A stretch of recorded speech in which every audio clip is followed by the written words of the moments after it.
YouTube! Isso daqui é uma Challenge Run de Persona 3. Tá na tela explicando o que é uma Challenge Run de Persona 3. E tá na tela também agora, falando quando que a gente vai pro chefe. E é isso. No momento, o que nós estamos fazendo é grinding, porque o próximo chefe, se eu não me engano, na verdade eu acho que eu tô... Não, eu tô completamente certo. O próximo chefe vai ser do enredo. Não vai ser chefe da Tartarus. O que significa que a gente tem que esperar 11 dias dentro do jogo. O que significa que eu quero me preparar antes. Para isso, eu quero upar essa persona, a Yomotsu Shikome, e essa persona aqui, o Forneus. Se tudo der certo, também quero upar o Moikone.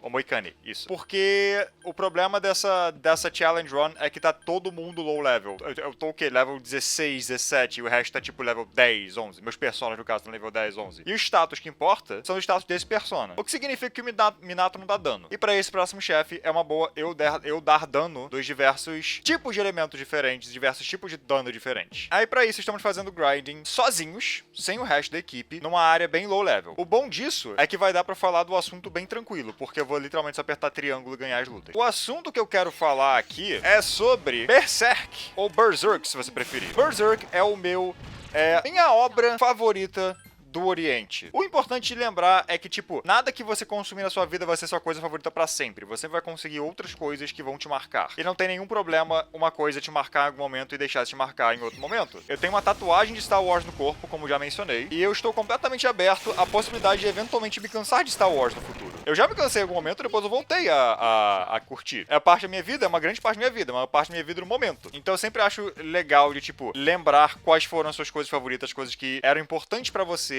em determinados momentos da sua vida. E Berserk é a minha coisa favorita do Japão em geral e do Oriente em geral. Já tem um tempo e vai e volta em questão de preferência. Agora que eu decidi reler, eu percebo quão importante ele é pra mim no momento. Especialmente agora com o infeliz falecimento do Kentaro Miura, o escritor original de Berserk.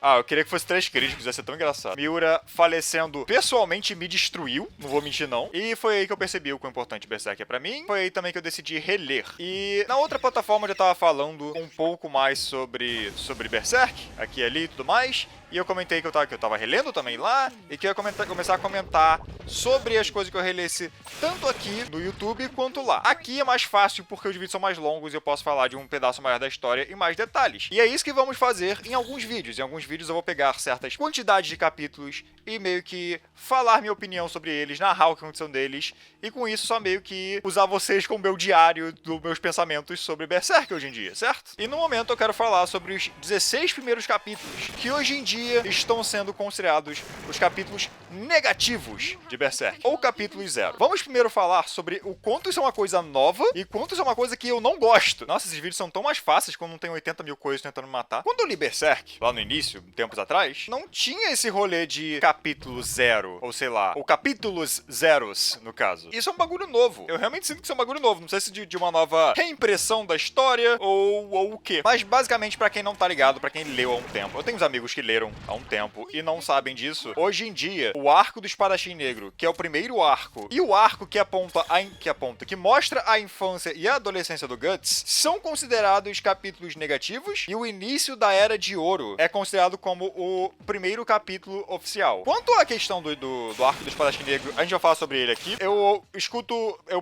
ouço perguntas de vez em quando de se devia pular esse arco sim ou não. Pular por enquanto, no caso, depois voltar, óbvio. Minha resposta é um pouco complexa, mas em geral não. Mas de qualquer forma, tudo bem, porque é uma parte da história que se passa no meio. Então, tá bom ter uma numeração diferente e tal. Agora, a parte do Guts criança ser considerado capítulo negativo ou capítulo 0 faz parecer que você não deveria ler, faz parecer que não é importante. É alguma das coisas mais importantes que acontecem nessa história. Eu peguei o negócio errado. Tem alguns pedaços de informação lá que são tão relevantes que você não... Cara, é genuinamente isso. Se você não ler a infância do Guts, a infância e a adolescência do Guts, você vai... Não só a sua experiência vai ser muito pior, como você não vai entender nada da complexidade da história. Muitas coisas mais importantes da história vêm quando você tem o contexto da infância dele, do personagem, no caso. Então, é isso. Eu não entendo o porquê esses capítulos estão considerados num patamar que faz eles parecerem menos importantes. Agora, com tudo isso já dito, com tudo isso já apontado, vamos começar a falar sobre esses capítulos iniciais. E vamos começar falando sobre Espadachim Negro. Spoilers, óbvio pra...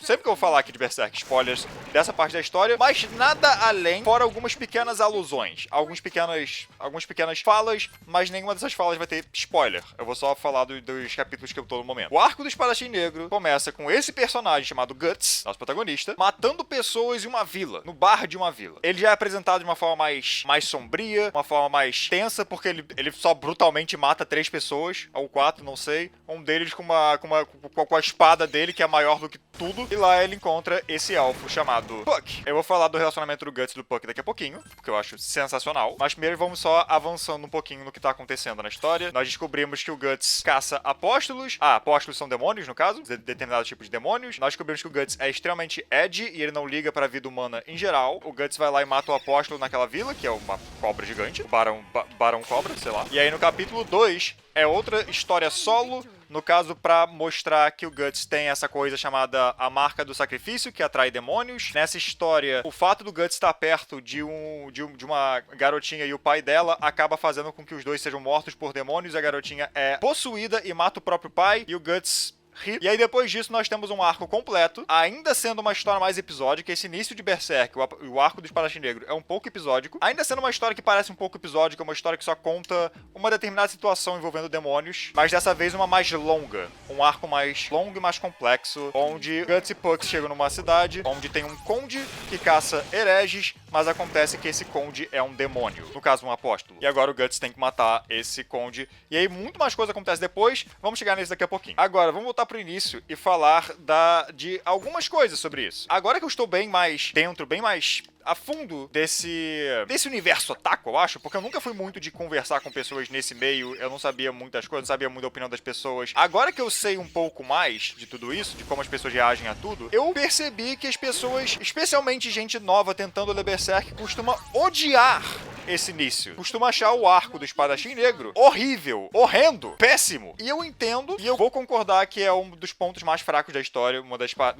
piores partes da história. Vou concordar com você nisso. E um dos principais pontos, uma das principais coisas que eu vejo que as pessoas não gostam é o personagem do Guts. Porque o personagem do Guts é insanamente edgy nesse início. Ele tá num nível de personagem edgy que é muito raro de ver. É genuinamente raro de ver um personagem na vibe do Guts do início da história. Algumas das falas dele, de tipo, quando ele acaba tendo que matar a garotinha que foi possuída pelos demônios, e o Puck tenta acalmar ele, falando, não foi sua culpa e tudo mais. Aí o Guts começa a gargalhar e fala, tipo, eu não iria a lugar nenhum se eu me preocupasse com as formigas que estou pisando no meu caminho. Essa fala era muito legal na época, hoje em dia eu acho ela muito engraçada. Então as pessoas não gostam desse estilo do Guts porque é muito forçado, talvez. E o ponto é, tipo, é forçado, porque é pra ser quando a gente descobre um pouco mais sobre ele. Eu acho o personagem do Guts muito bom dentro do contexto. Quando você entende quem é esse personagem, quando você entende de onde ele veio, quando você entende a backstory dele, quando você entende sobre tudo isso, aí o personagem do Guts se torna genuinamente um dos personagens favoritos de animes e mangás e tudo mais, porque ele é tão complexo. Quando você percebe que todo esse lado mais edgy dele é pra enganar o Puck, enganar o público e se enganar, é tão bom, é tão incrível. E você já percebe dicas disso nesse próprio arco. Existe a cena no final do arco do Conde. Nesse arco do Conde, nós conhecemos a filha do Conde também, que viu o pai virar um demônio e tudo mais. Esse bicho nem se moveu direito, caramba. A filha viu o pai se tornando um demônio e tudo mais, mas ela ainda ama o pai. E o pai, em algum lugar dele, ainda ama a filha. Quando o Guts acaba sendo o responsável pela morte do pai, por tudo que aconteceu lá com o pai e com tudo mais, a garota obviamente culpa ele. E a resposta do Guts pra tudo que se fala lá, alguma das falas dele é tipo, o quanto ela tá triste, o quanto ela não quer, ela falando o quanto ela tá triste, o quanto ela não quer viver, e ele basicamente fala tipo, por que você não causa violência contra você própria? E tipo, o Puck fica horrorizado quando essa pergunta vem, óbvio. Mas o ponto é, eventualmente, a garota vira pra ele e fala que a culpa é toda dele, e essencialmente a forma que o Guts faz essa cena aparecer é que ele deu pra garota agora um objetivo, odiar o Guts. Querer que ele morra. E pelo menos é alguma coisa que vai sempre manter ela seguindo no caminho dela. Raiva não é um sentimento bom, mas é um sentimento, pelo menos. É melhor do que você se sentir vazio. Eu imagino que seja mais ou menos o que o Guts sentiu depois de todas as coisas horríveis acontecerem com ele. O que faz ele continuar vivendo, o que faz o Guts ser forte contra os demônios, é o lado humano dele. O quão humano ele ainda é. Desde o início da história, a gente vai chegar nisso depois, é apontado que o Guts não luta pra vencer. É como se ele estivesse lutando pela própria vida, ainda assim. Ele está lutando pra sobreviver. E é por isso que ele luta tão bem, e é por isso que ele consegue aguentar. E esse é um ponto. O Guts é um sobrevivente. E é o que ele tentou ensinar pra essa garota também. Tipo, me odeie. Me odeie porque é alguma coisa. É uma motivação pra você. E o que acontece depois que a garota decide que odeia ele, e o Guts sorri e fala, ótimo, estarei esperando quando você quiser. Ele vai andando embora, o Puck chega perto e percebe que ele tá chorando. Porque o Guts não é assim, não é tão edgy assim. Ele tá tentando, ele tá esse tempo todo tentando meio que se mostrar de certa forma pra todo mundo que ele encontra. Ele tem um lado bem mais dark, ele tem um lado bem mais sério, e ele realmente, tipo, faz coisas moralmente não muito legais na história, especialmente tanto nesse arco quanto no arco da convicção, que também é sobre demônios e tudo mais, e sobre sobreviver em um mundo de Dark Fantasy extremamente pesado. Ele faz ações bem questionáveis, mas ele não é uma pessoa ruim, pelo menos no que podemos ver dele. E esse lado mais sombrio do Guts contrasta bem com o Puck, o elfo que segue ele. Quanto mais tempo vai passando na minha vida, mais eu percebo que eu sou bizarramente parecido com o Puck como pessoa. E o contraste dos dois é muito bom. E é o Puck que dá as primeiras dicas de que o Guts não é da forma que ele está realmente mostrando. Porque o Puck consegue sentir emoções das pessoas. E ele não só sente raiva quando ele fica perto do Guts. Ele não consegue só sentir raiva e coisa do tipo. O que ele tem sentido, o que ele sente também é dor e tristeza. E ele fala isso abertamente. Ele sente tristeza vindo do Guts. O Guts é uma pessoa triste, mas por quê? A gente descobre depois. Mas não é uma coisa que você espera pra um personagem desse tipo e um personagem se apresenta da forma que está. Da forma que ele é, no caso. Eu tô falando, esses aspectos do personagem do Guts são muito sutis. Ele ainda é uma pessoa questionável. Não vamos achar que ele 100% é uma pessoa super legal e tal. Ele ainda é uma pessoa bem questionável. Mas ainda assim, é só prestar atenção nos detalhezinhos desse arco inteiro e você percebe que o Guts é uma pessoa bem mais complexa. E é mostrado desde o início isso. Mas enfim, o Guts e o Puck têm um relacionamento muito maneiro nessa história, justamente porque e isso fica mais claro quando a gente chega em Convicção, que é lá na frente. Tem uma fala do Puck que ele quebra a quarta parede e fala, essa história seria muito sombria se eu não estivesse aqui. E ele tem razão, essa história seria muito sombria se o Puck não estivesse ali. O que o Puck consegue fazer tão bem é realmente suavizar a narrativa. Tem um momento onde chamam ele de esquilo, e você vê no painel o Puck se transformando num esquilo, tipo, pensando tipo, esquilo?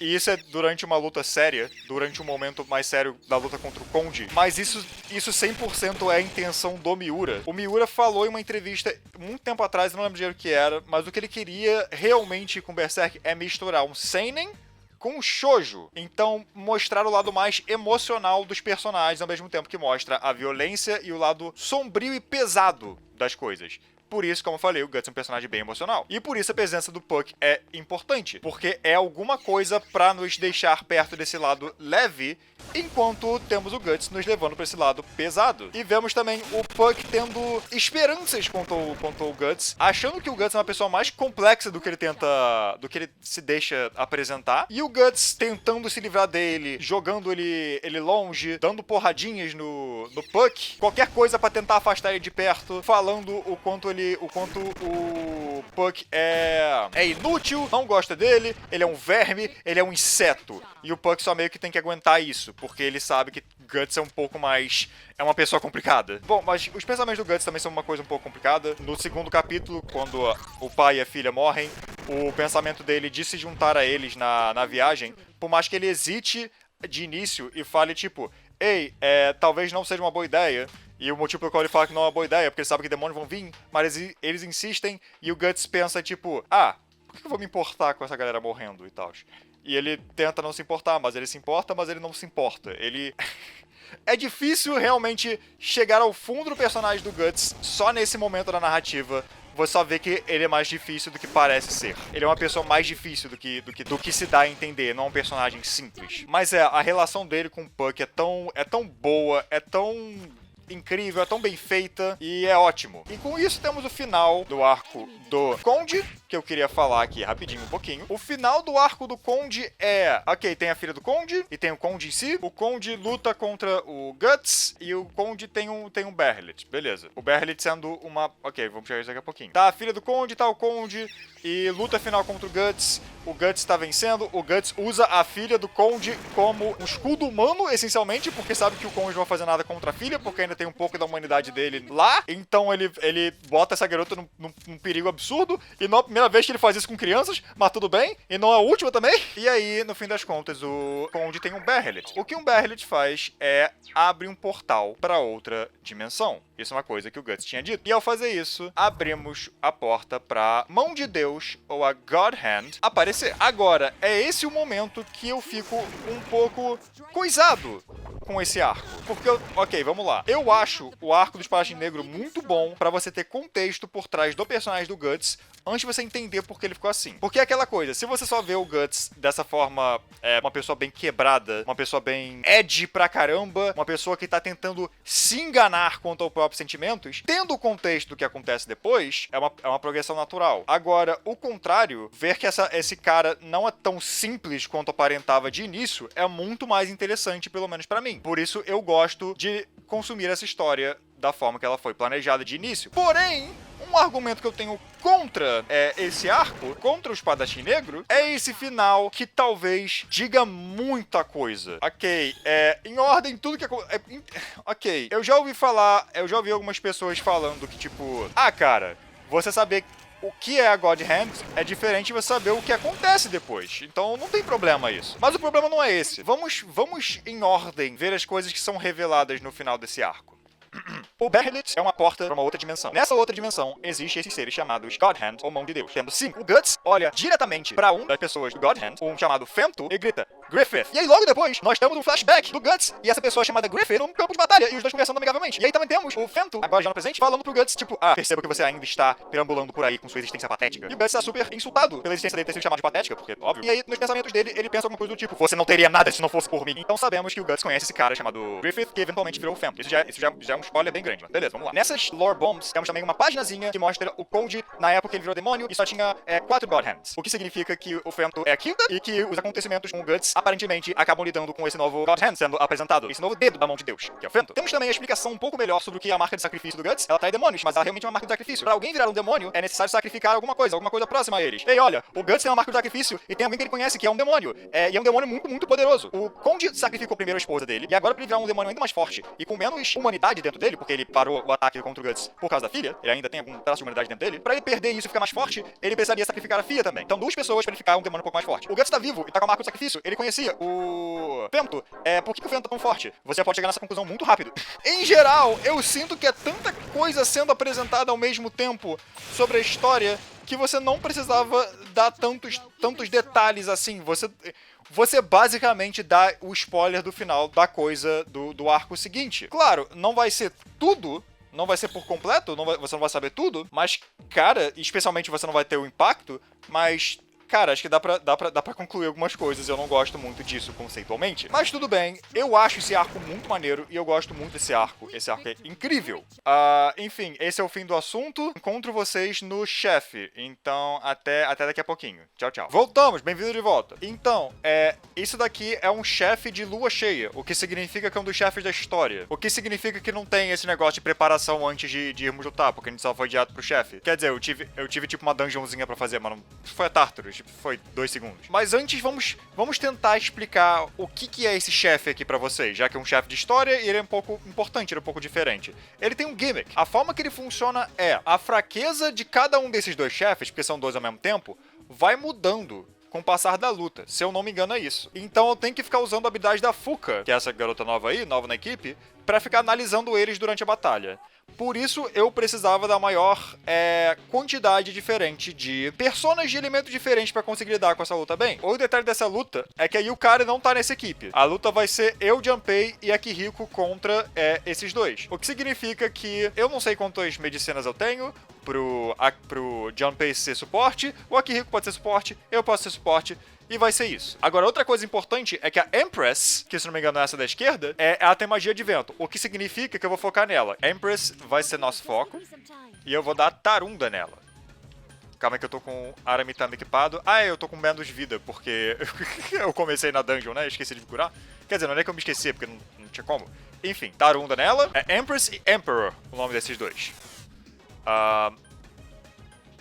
Será que ela tem fraqueza? Eu acho que, tipo, a forma começa que ele tem fraqueza dano físico. Ou ela tem fraqueza... Acho que ela tem fraqueza dano físico, vamos ver. Tem. Isso mesmo. Então vamos dar mais um. Fraqueza dano físico. Será que o outro tem fraqueza a... raio? Então, eu vou chutar que o outro tem fraqueza contra raio, então, no momento. Então vamos lá. Acertei! Não. A gente vai acertar de novo com raio. Tá. Mas acho que não era uma boa ideia, porque acho que eles não levantam. Quer dizer, eles levantam, no caso. Magarula, por favor, erra o Junpei. Tá. Paradigm Shift. Isso que significa que agora a fraqueza dela mudou. Pelo menos agora a gente sabe que o início da luta vai ser diferente. Vai ser diferente não, vai ser mais... Ai! Tá, eu vou dar Tarunda nele também. Eu vou dar Rakukaja no Minato. Eu acho que vai ser isso. Nos momentos em que a gente não sabe a fraqueza dos bichos, a gente vai fazer isso. Espera, mas a fraqueza... Eu não sei se mudou a fraqueza dos dois. Bom, enfim, vamos curar o Minato. Tá, Strike. Beleza. E só Strike. Evil Touch. Fear no Junpei? Errou. Paradigm Shift. Ah, tá, ok. Então é um em cada um. Beleza. Vamos ver qual é a nova fraqueza dele. Quem tem Strike aqui que pode dar? Forneus. Então vamos de Forneus. Bash. Nela. Ok. Vamos dar mais um. Eu realmente espero que, tipo, se eu matar ela, o Emperor não reviva. Se reviver pode ser um problema. Rakukaja no Akihiko. Porque o Junpei não tem nenhum Bash. Mas o Akihiko tem. Piercing. Não sei quem eu tenho de Piercing, mas tudo bem. Nice. Tá, agora ela mudou de novo. Ele deu Slash. Mas tá tudo bem, deu pouco dano. Ok, vamos ver. Eu tenho alguém com Piercing? Tá, ninguém com Piercing. Então o que vamos fazer é trazer a Alp e dar Sucunda. Que nem a gente fez na luta do episódio passado. Vamos lá, Sucunda. Nele ou nela? Vamos nele. Porque ela vai morrer daqui a pouquinho já. Rakukaja, ele próprio. E aí o Akihiko vai curar. Strike. Então o Akihiko vai bater nela.